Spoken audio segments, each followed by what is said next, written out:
a message to America. In a very short period of time, America will inaugurate one of the worst presidents in the history of the United States, Donald Trump. And there are many people that are very fearful of what this reality will bring. They view this man as a pathological liar who is living in an illusion, who is governed by lower forces, who is puppeteered by dark energies, and who is creating a world of fear, aggression, and hatred that is creating disruptions in the collective psyche and causing many people to suffer as a result of his inflated egoic delusion. So it's important to remember this is the most key remembrance that any American citizen or any being can ascertain, which is the remembrance of your sovereignty and the law of consent, which is if you are being harassed by another person, if you are being harassed by the police or by any agency external to you, you have the law of consent. This is a natural law. This is a sovereign, liberating law that no being has the right to manipulate you, has the right to detain you, unless you give them your consent. And so, in the light of this, America is going to go through turmoil. That turmoil may take the form of a civil war. I don't know. Who knows what form it's going to take? Because it begins in the psychological level and it's played out into the world of action. The most important thing that the citizens of America can do is to maintain their consciousness at a high level.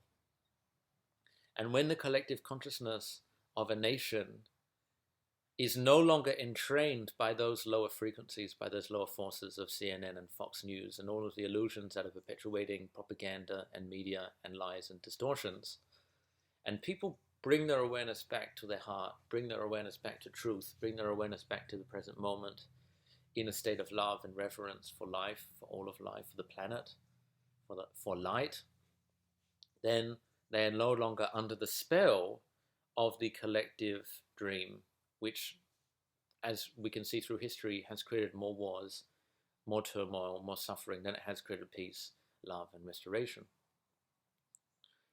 So remembering that the power always lies within you.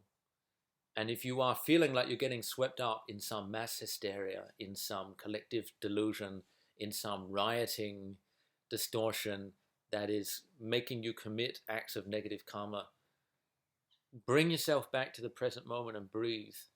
Center and ground yourself, because it's likely that you will be brought into what could then bring you down.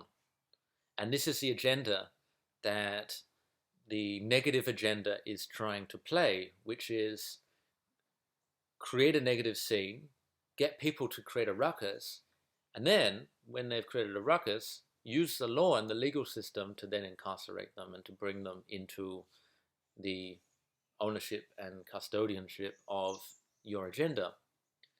Remember your game. Remember the sovereignty of your game. Do not get caught up in the game of the culture, of the media, of the government, of any organization that is not in alignment with your game. Find that neutral, still place within yourself. Find that space that is beyond distraction, that is beyond distortion, that is harmonic. And you will have the strength from that space to speak the truth that can overcome the collective illusion.